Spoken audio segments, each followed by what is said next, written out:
Welcome and thank you for joining us on the Your Project Shepherd Construction Podcast.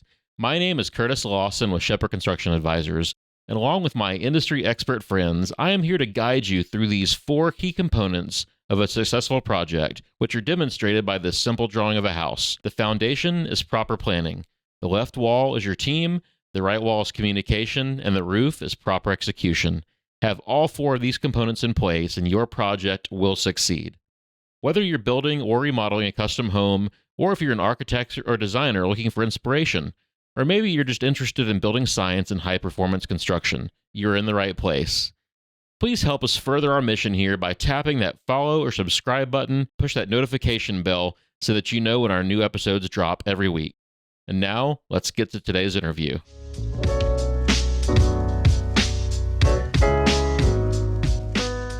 Hey friends, welcome back to another episode of the Your Project Shepherd Construction Podcast.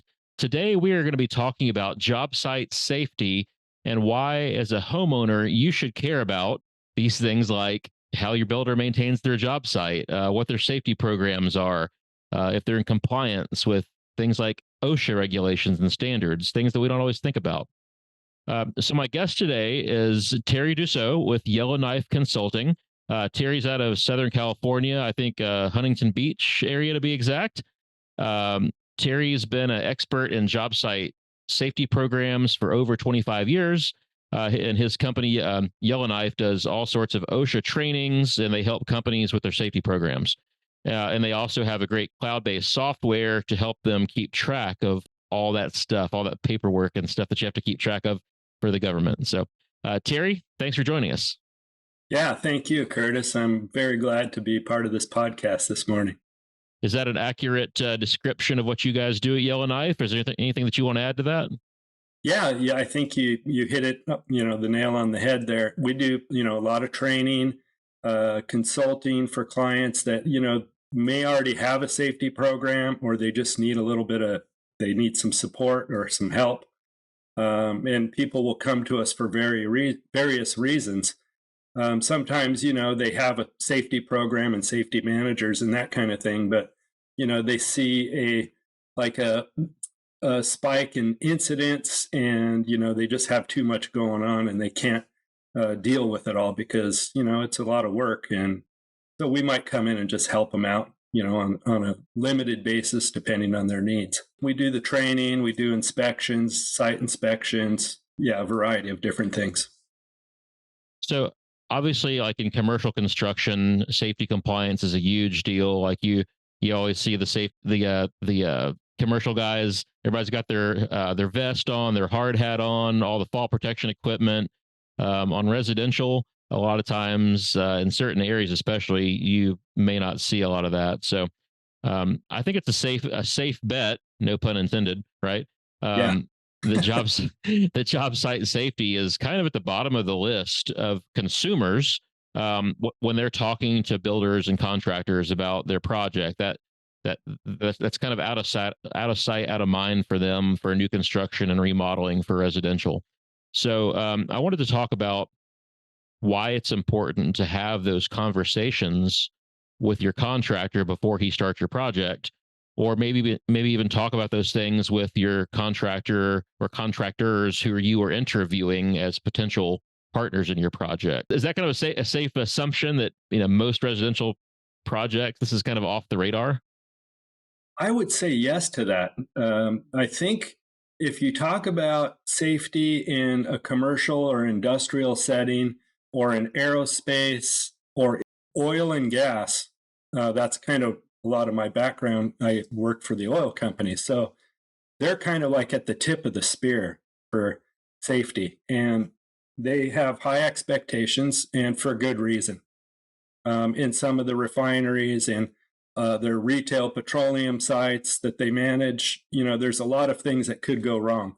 So they have to really take that seriously because, obviously they don't want anyone to get hurt. But it's also it's a black eye. If you have a lot of incidents on your projects, or if your refinery receives a lot of violations from the regulatory agencies, and they see any kind of trends with worker safety or compliance issues, that doesn't look good. Watchdog groups can get a hold of that information and they can do class action lawsuits against the oil companies. So, they don't want any part of that.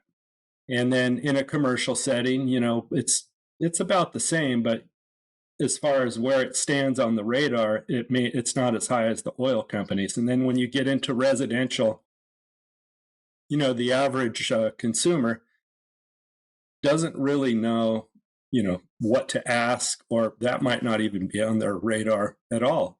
If they're getting, let's say, a new AC unit or a new roof, or you have somebody coming in to build you a pool, you just really, a lot of consumers just think about what's the price, what's the timeline, and how are we going to get this job done?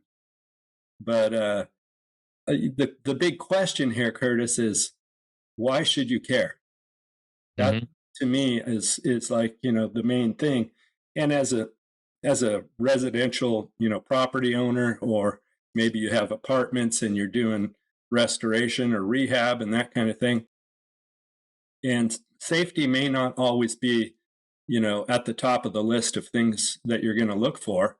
But a lot of times with safety, if a company has a good safety program, usually the quality of the work that they do is at a higher level too.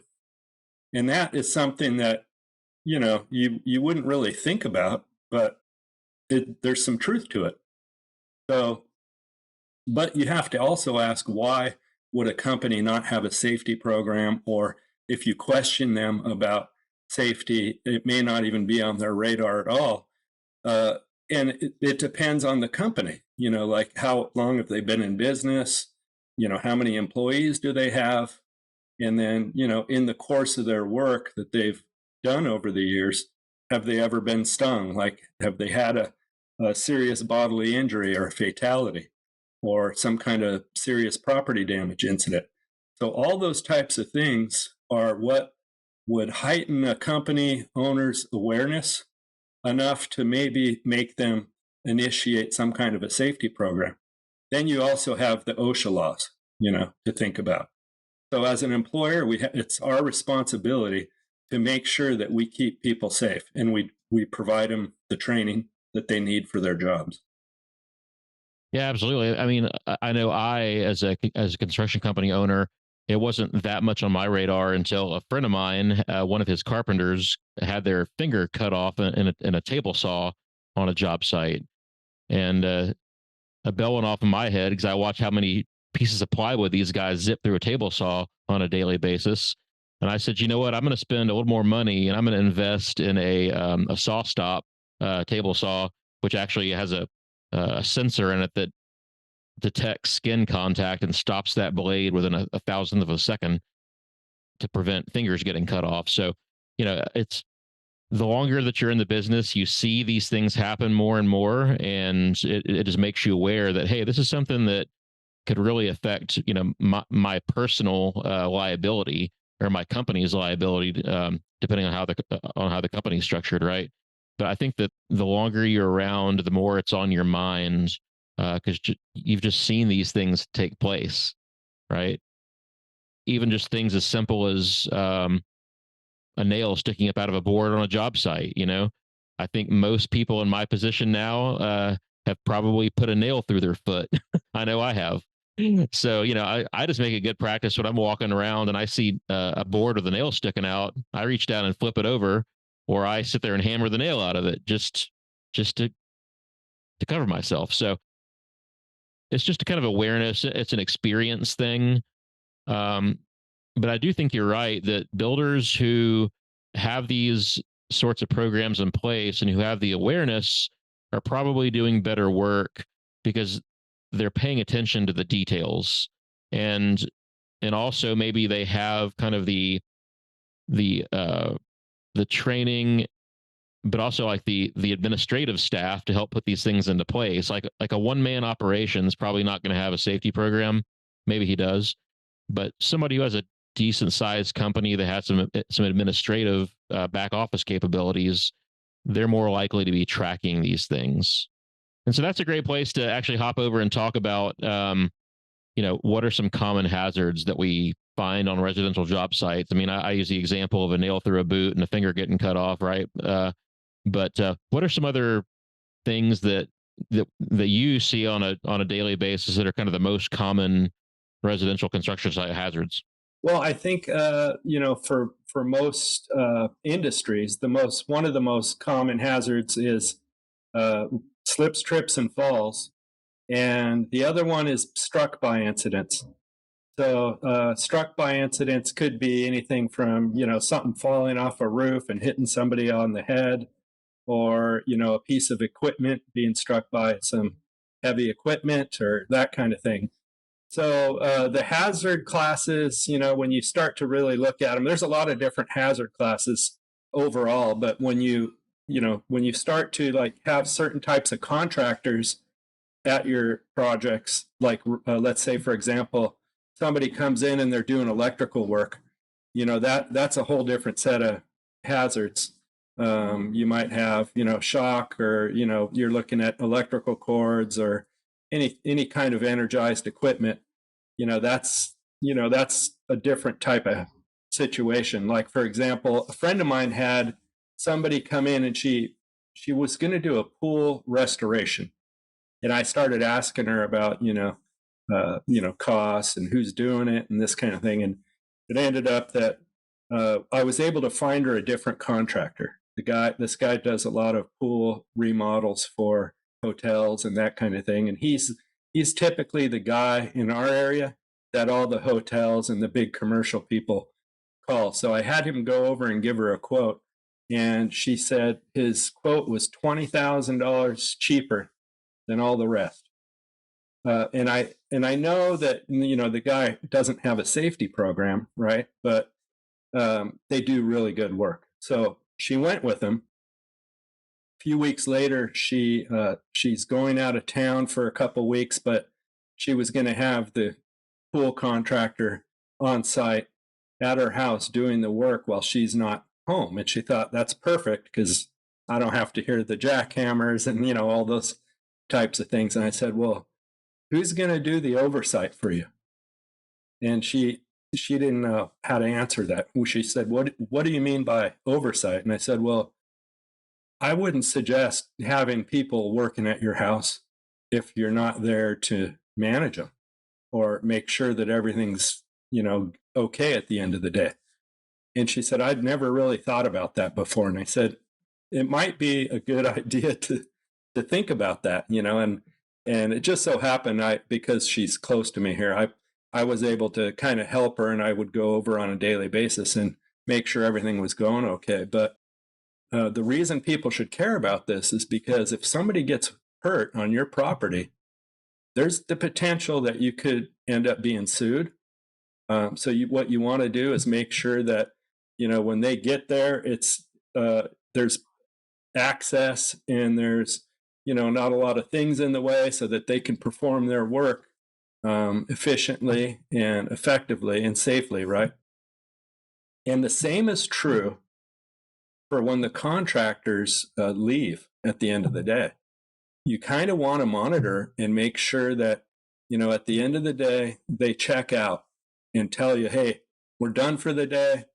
We'll be back tomorrow, whatever the situation is. And the reason for that is because it's just a good insurance policy and a personal policy for if this is your residence or your project, to make sure people are off-site and that they've left it in a safe condition, because you might have young kids there. And after they leave, what's the situation? What's it look like? And for example, I did an incident review because I also do incident investigations. Mm-hmm. And one of the things that came up was this landscaper. I think he was just a gardener. And he shows up at these people's house every week, just like, my gardener comes on every Friday, right? And so the guy shows up and he does his routine of, the lawn and whatever else he's doing. And he ended up having one of those blowers, the leaf blower on his back. and he must have tripped and fell, and he fell into the pool, and he Hmm. drowned. He drowned it in the pool, and the homeowners had no idea. They had no idea that the guy was even in their pool. So later that night, 6:30, 7 o'clock, it's getting dark, and they see the guy's truck out there, but he's also the gardener for a few other people in the neighborhood. So they didn't really think anything of it until somebody came and knocked on their door and started looking for him. So Hmm. they walk around and they see his rake and they see, some tools at their house, and they realize, this guy's in the pool, and he had been there for a while. Wow. These are things that they're rare, but you kind of need to have your thumb on the pulse of what's happening at your house and or on your property or your projects. And I call it, at the end of the day, it's just checking to make sure that everybody's where they're supposed to be and they're fit for duty, or they're in good condition, because you'd be surprised how many times these types of things happen, and nobody knows. And in our personal life, like at our homes, you know, I think for me, I've always been a little lax, and I just let them kind of do what they need to do. But I see the bad side of things on job sites and things like that. So now I've kind of like established some personal policy, because I have my family here too. So if I have contractors here and things like that, and I have younger girls in the house, I'm very careful about who I want around the house, because safety, there's an aspect of safety. It's the security side too. Right. A lot of contractors, we don't know their history because we don't use them all the time.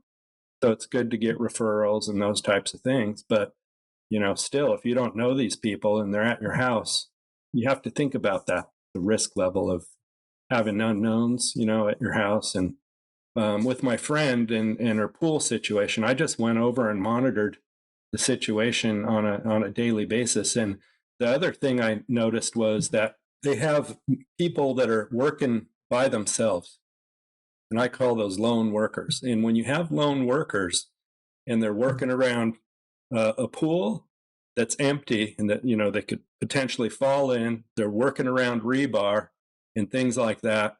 There's a lot of risk, and so you just kind of have to keep your eyes on it. So for me, that's kind of what I try and do. I think having lone workers is kind of an issue regardless, because, well, from the security aspect, kind of one guy by himself is kind of more likely to be sneaky and cause an issue than Yeah. if there's a group of people working to kind of keep each other accountable too. Um, but then from a contractor business owner perspective as well, the lone worker, if that guy gets hurt, dies, whatever, kind of like the instance with your gardener, you're not going to find him for a while, possibly. So having people work in pairs or work as a team is a much more secure situation. I think one of the things that I see as probably the most common thing that I see for lack of safety is fall protection. You mentioned people getting struck by objects, which is definitely on the list as well. You see that a lot in framing when people are swinging 2x4s around and people dropping things from a height, and there's people below, right? Yeah. Hmm. But fall protection, especially, is something that I think contractors don't really pay attention to, because it's not macho to have to put the safety harness on and strap in and tie off and everything.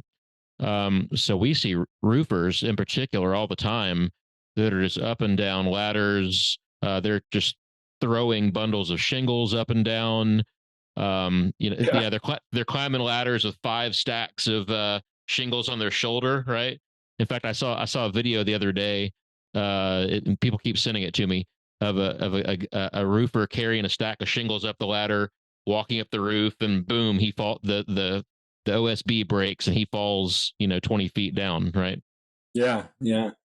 But fall protection is just as one of is one of those things that until there's been an incident, again, it's probably not on most contractors' radar, right? Yeah, that's very true. And aside from the fall protection itself, just the training, work from heights training. A lot of a lot of workers have never had it, so they don't really know what the proper standards are and the protocols, so that they don't get themselves hurt. And it's easy to get hurt when you're asked to work at heights or climb up on the top of a building or a roof. A close friend of mine, one of my coworkers, lost her son on he was 23 years old, and he was asked to climb the side of the building. He worked at a warehouse, and him and his boss had to go up on the roof, climb the ladder access to the top, and they took some visqueen and they had to go cover skylights because it was raining. And you know they felt like if they can cover these skylights, the water won't drip through because they had leaks and stuff. So he ends up going up there and covered a bunch of skylights, and then went back down to get more visqueen, goes back up, and at some point he slipped and fell through the skylight. And so she lost her son, and that is something that's so avoidable. And he's just a 23-year-old kid, and he didn't have the proper training. He was new to the job, and all of that is so avoidable. With just a little bit of training, and some controls, because if the person doesn't have the training, then the employer should know never to send them up there in the first place. Right. And then the experience of even being up on a roof that high, for new workers, I call them short service workers, people that are new to the industry and that kind of thing. We have an obligation to make sure that they're trained properly and that they're being monitored, just like the contractors around your house, because, that's the right thing to do. Yeah. When you're talking safety, it's not always about the laws and the rules. And it's like, what's the right thing to do? And that's what I use to guide me, and I think usually, that's a good way to go. I think that oftentimes the contractors who are the cheapest, the low bidders, those are the guys who are more likely to not be using fall protection, to be doing stupid stuff, to be using untrained workers, kind of low time workers. So when you hire that more expensive roofer, that more expensive framer, that more expensive contractor, probably that guy has systems in place or has experience with these things. But it all goes back to know what you're getting when you choose the low bidder, right? Like their experience and what programs they have in place. So that may be some great questions to ask people if they're hiring that cheap sub or cheap contractor. Hey, what kind of safety programs do you have? What do you do for fall protection? What do do you wear hard hats? Do you wear harnesses? Whatever, right? Maybe a checklist that should be created for interviewing these people. I was just thinking that right when you were saying it, because that could really help, anybody that, whether they're hiring somebody to come in and do something at their home or something else, but just having a simple checklist that says, who's the highest authority for safety at your company? If you ask a contractor that question, you're probably, they're probably not going to know how to answer that because nobody's ever asked them. But, or what kind of training programs do you have for safety? And are your workers trained? Do you have certificates that could back that up? Right. And don't just take the surface answer, ask for the certs, things like that. I had a situation that occurred I lived at a different home, but we had a problem with ants. And I'm not a big advocate for spraying because I don't like to use insecticides and pesticides. But this the situation went on too long, and I was kind of forced to hire a pest control company. And my wife had it with the ants in a nutshell.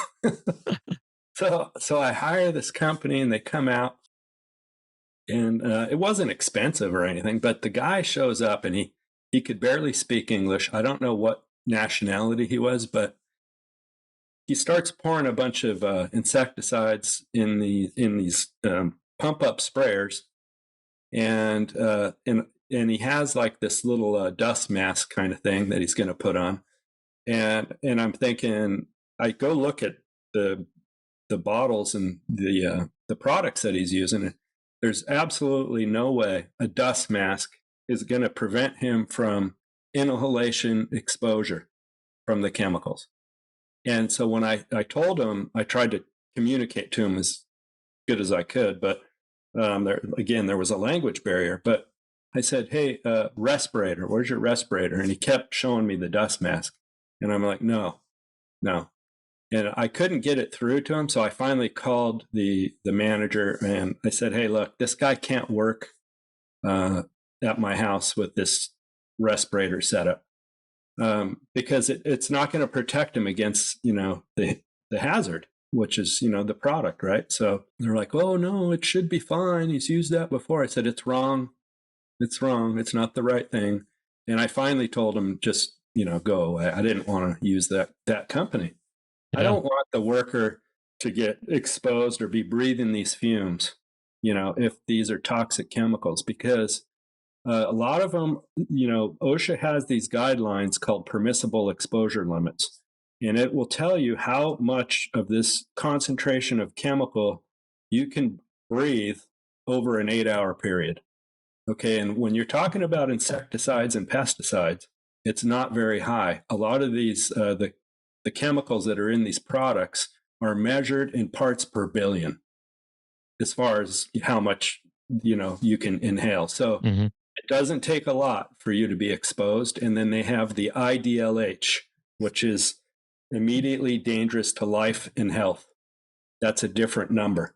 And some of these things are super toxic and people have no idea what they're working with. So that's why you want to make sure you're getting the, people that are qualified to do the work that they're doing, because, something could happen, Well, and what I see the most are painters. It's almost like a badge of honor for the painters to not wear the proper respirators. In fact, I've even heard them joking that the best painters are the ones with the fewest brain cells because they've killed them all because they've been doing it so long, right?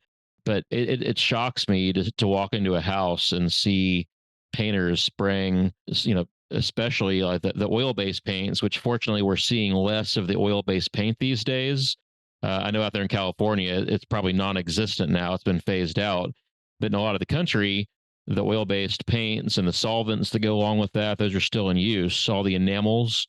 But, we're, here at my company, we've transitioned for the most part to all water-based products. There's still some repaints and retrofits where we're matching old stuff where we still have to use the oil-based. But, it's just amazing how many of these painters work with this stuff, and you walk in the house and immediately you get lightheaded, and that guy's been painting in there all day with no proper respirator on. Like you said, maybe he's wearing like an N95 mask, which is, hey, it's good for COVID, but it's not going to keep out the paint fumes. These guys have to have that training. It's dangerous to their health and their life, like you said. Yeah. And the employer really needs to be on top of it, because there's also other laws. It's not just the training. Like if you have to wear a respirator, you have to be medically cleared to wear a respirator by a physician. And a lot of employers don't know that. So when I go out and do consulting and help a lot of the different companies that I work with, I'll ask them, like I literally a week ago just went to a site where they're going to do confined space entry into a sewage pit that's 20 feet deep. It's there's a lot of variables, things that could go wrong because it's a confined space entry. But as we were discussing the project, they said, Terry, this one's kind of unique. This one it doesn't even have a flat bottom. And there's going to be raw sewage going through this thing. They can't like shut it down. It's at a sanitation district, right? So I said, okay, well, the person's going to have to be in full breathing air. We're going to have to set them up in full breathing air. They have to have the training. So they already have this kind of like all lined up. But I just started asking the deep questions. Has the guy been medically cleared? When's the last time he had a physical? How are we going to get him down there? What's the plan for that? How are we going to extract him if the guy, something happens, So you have to make sure all these protocols are in place, and then, talk it through. It's a lot. This one's going to be tricky, but I've done a lot of these before. So you could not pay me enough to do that job.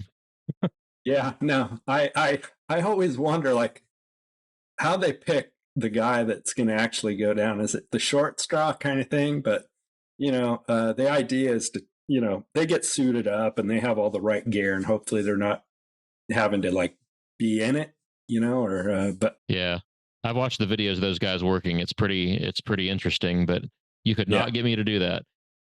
Hey, the last thing I wanted to touch about or to talk about was, and this is definitely something that I think very few contractors think about, and I know that I didn't until we had a hurricane come through, and then flooding after the hurricane. And out in California, I know you guys deal with wildfires and mudslides and different things than we deal with here in Texas. But I think no matter where you are in the country, this conversation is applicable. So here in the Gulf Coast area, we get hurricanes, and I've seen videos and I've seen the aftermath of a house that's like in the framing stage, and then a hurricane comes through, and the next day that house is laying on the ground. There's, it blew down, right? So one part of the conversation is about being prepared for those situations. You're watching the weather, you see that storm coming in. It's like, okay, is what we're doing going to survive? Can we add some additional bracing? Can we work faster and get it completely dried in and secured? But then also picking up the job site and making sure there's no loose debris laying around that's going to go flying during a hurricane. Or in your situation out there in California, maybe even, hey, if there's wildfires in the area, let's make sure we're keeping all of our lumber away from an area where it's not protected, things like that. Yeah, that's I think as far as that goes, that's, you have to, it boils down to planning, like if you know these events are coming, whether, even if it's just rain, we had a project I was working on in LA. It's a lot of residential homes.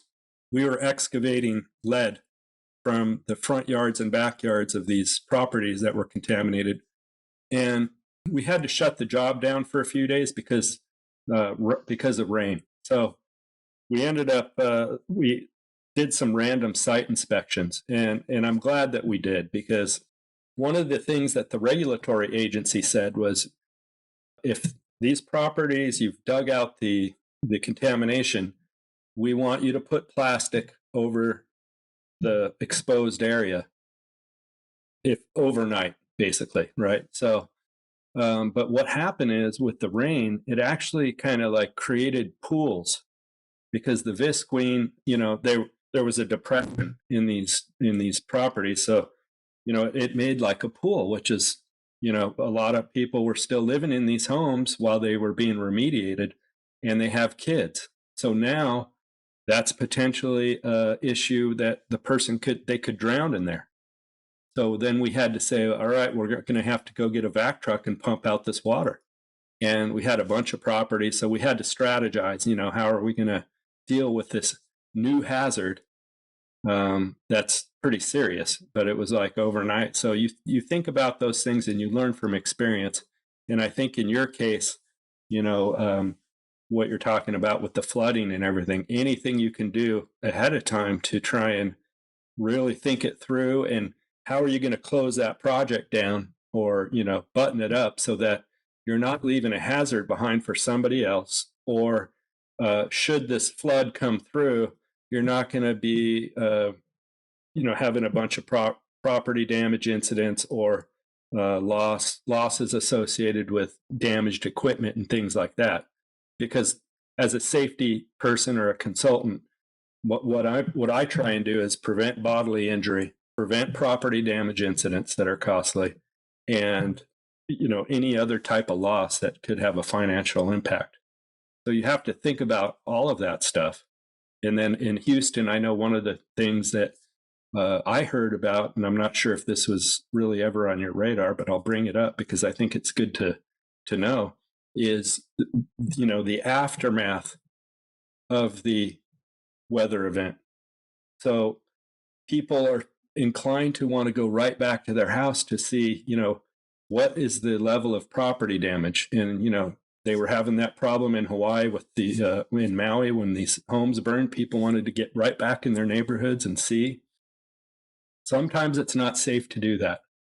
And in Houston, I think one of the things that I learned was, think about all the different chemical products and paint and stuff like that you have in your house. And all of a sudden, all that stuff is underwater. Some of it's leaked out, and you've got a mixture of chemicals. Some of these homes, it was like up on the walls in the garages. There's gas in there. It could be volatile. Like you have VOCs from gas. You've got all these different paints and stains and different things that people store. So it creates a toxic environment. And most people wouldn't really think about that, but it's probably not safe to go in there and start digging around, to see what things didn't get damaged, until it's safe to do that. Well, not to mention just the mix of the sewage in with the standing water, right? Because when the neighborhood's flooded, the sewer system's also flooded, and so you've got all that sewage that's kind of mixed in with the flood water, and it's not something that you want to get on your skin and get like an open wound exposed to. I was, after the last big hurricane we had a few years ago, Hurricane Harvey, we did a lot of emergency repairs and then remodeling after the flood. And so I was actually going into some of these neighborhoods to meet people before they were totally drained out. And I was wearing chest waders to protect my body from that water. But I was bumping into all kinds of things underwater that you couldn't see. There was, in fact, some of our job sites, there were 20-foot long engineered beams that weighed 400 pounds. And these engineered beams had actually floated several blocks down the street. And so you're walking down the street in 2 feet of water, and your feet keep bumping into things. And it's all this lumber that floated away from job sites. And what if that lumber has nails in it and screws and all kinds of stuff? Plus, it's a tripping hazard. It's a hazard to drive your car over. There's just so much that you can't see lurking under that water. And you're right. People have this tendency to want to get back into their house as quick as they can and see what the damage is, but it's really not a great idea. Yeah. I think the thing that really would come to mind for me in that situation, like you're talking about the nails and all the yuck in the water, is staph infection too. You get a staph infection from, just a little poke, step on a nail kind of thing. And then you get all that stuff inside. You never know. It'll kill you. Yeah, that'll kill you for sure. So last thing I want to touch on is just, so we have a lot of builders that listen to the show in addition to consumers. So what kind of what are some basic safety compliance programs, monitoring programs that residential builders should look at putting into place? Like what types of training should they be having their employees go through? What kind of records should they be keeping also?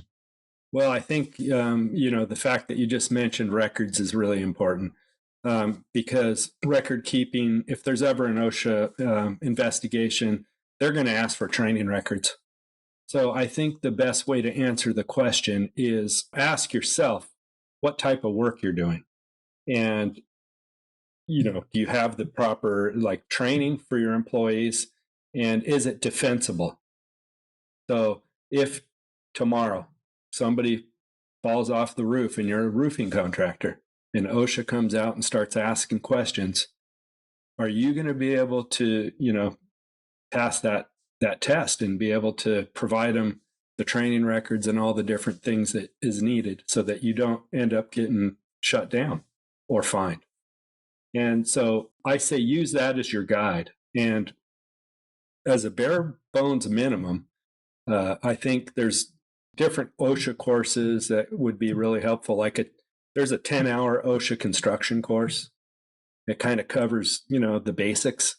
And even just having that, it's a 10-hour course. Some of them could be done online. I prefer the instructor-led courses myself. And if you work in Nevada, you have to they have an OSHA 30 that you have to do. And there's reasons for it I won't get into, but that's a state law. So there's the OSHA 30, the OSHA 10. If you work around any kind of hazardous waste or products and chemicals, there's the OSHA 40-hour HAZWOPER, which is hazardous waste operations and emergency response. So there's a bunch of different types of courses.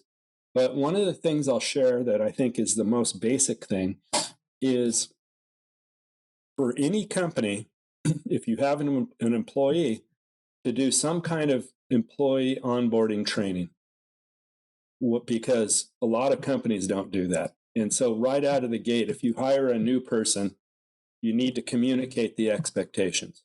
What are the safety rules? That should be part of your onboarding training. Maybe you decide you want to do this OSHA 10 or one of these other courses.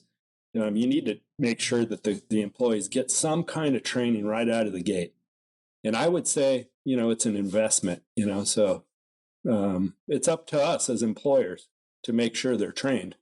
But then, having a way to back that up is important by having the documentation.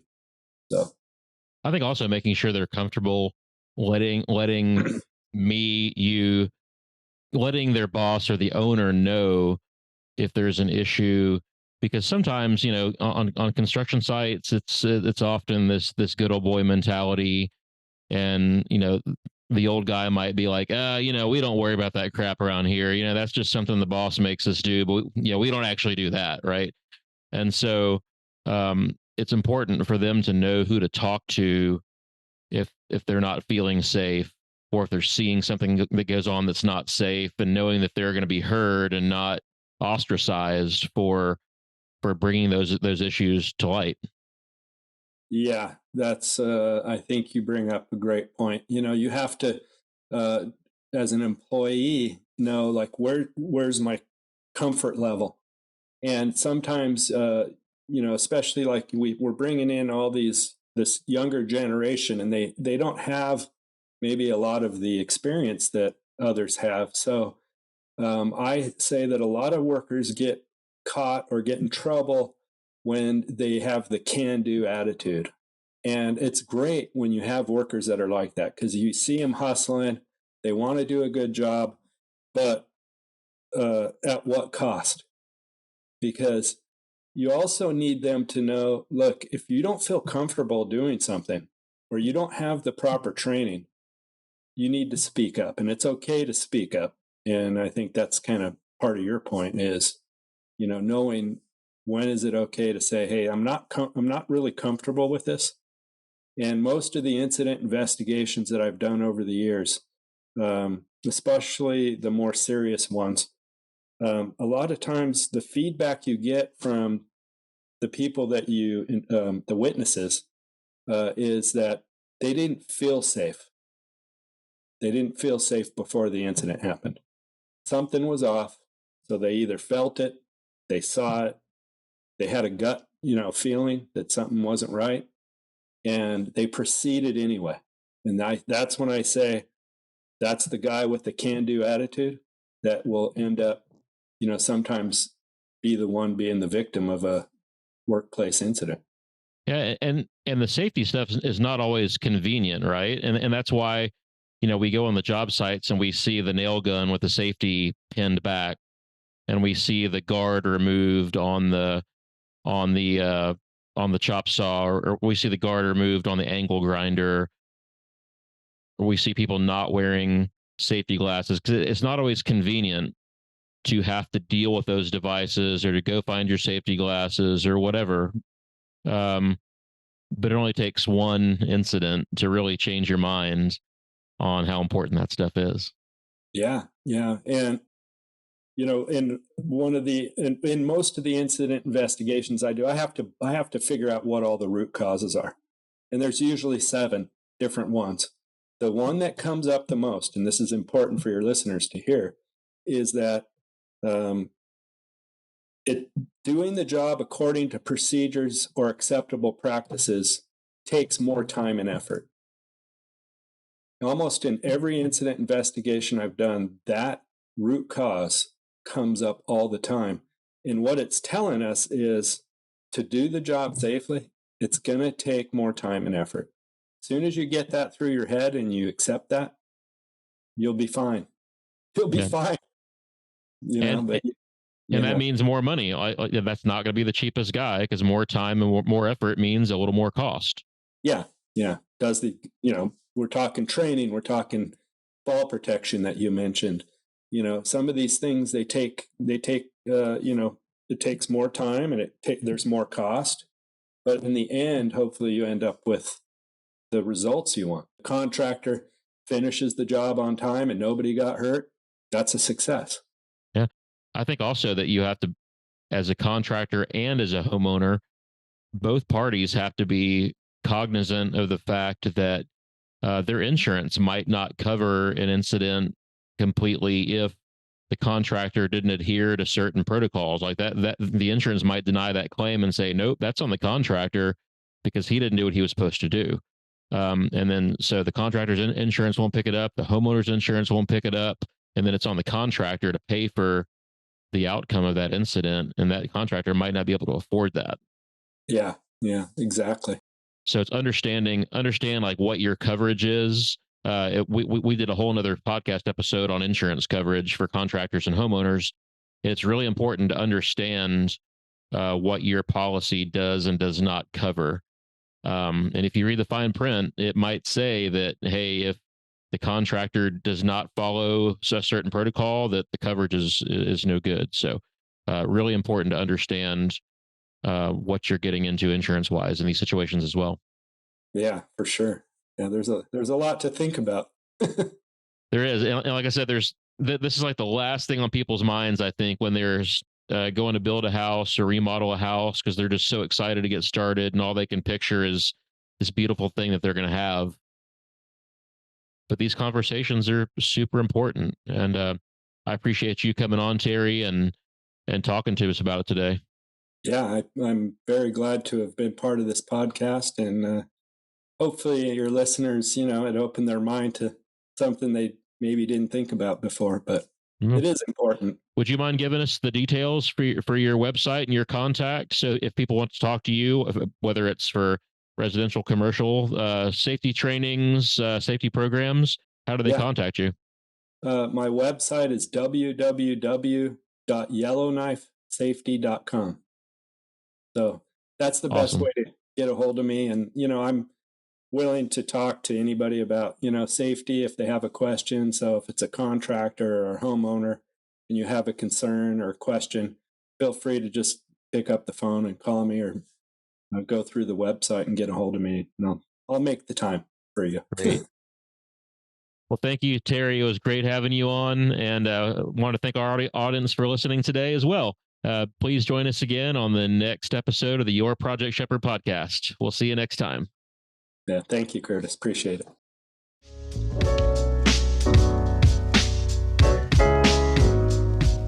If you found us helpful and enjoyed listening, please support us by liking and subscribing here on your podcast platform, and also join us on our YouTube channel.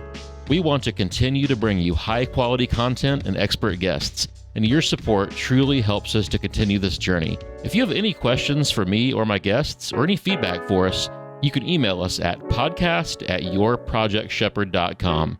Thanks again.